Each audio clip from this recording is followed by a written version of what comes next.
আল্লাহ তাআলা কেন কোরআন নাজিল করলেন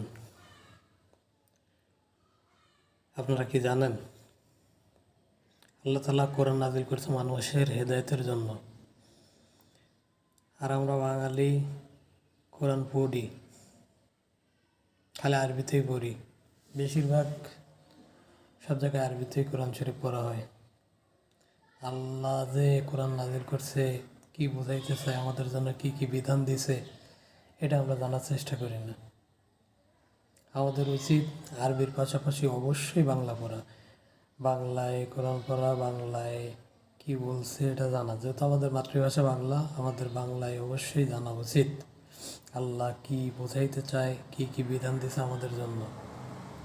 তা না আমরা শুধু আরবিই পড়ে যাই, খালি নেকি হলেই হবে, জানার দরকার নাই।